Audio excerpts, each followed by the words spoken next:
Hello, I just want to share this mod with you for the power supply for my soldering iron.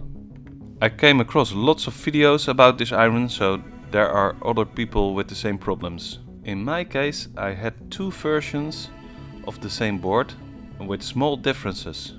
Let's call it version 1. You can recognize it on the power button on the back side. If there is no light in it, it will be version 1. And if you have version 2, there will be a light in it.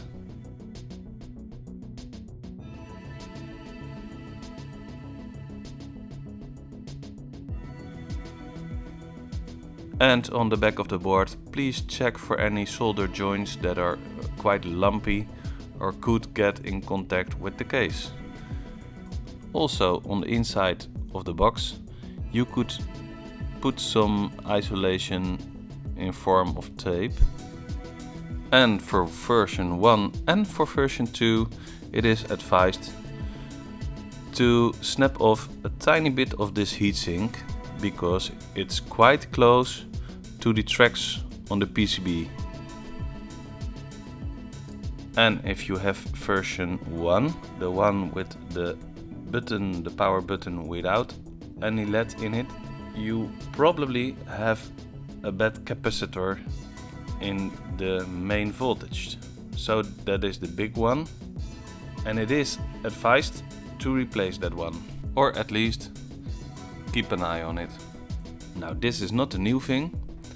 There are lots of videos about this, and it's not yet addressed in this version, so please check it out, and if this is the case, please mod it.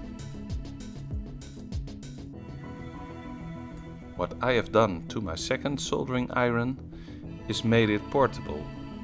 I had some laptop batteries laying around and made a battery for it. I made a balance board system so I could separately charge all the batteries and balance them out.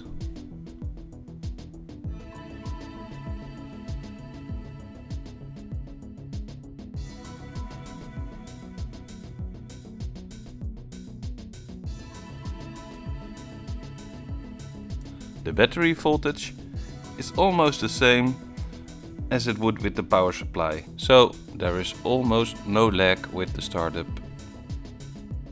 The battery is strong enough to last for a couple of hours at least. The STL file for the 3D printed backside can be found in the link description below. For now, I'm quite impressed with the soldering stations.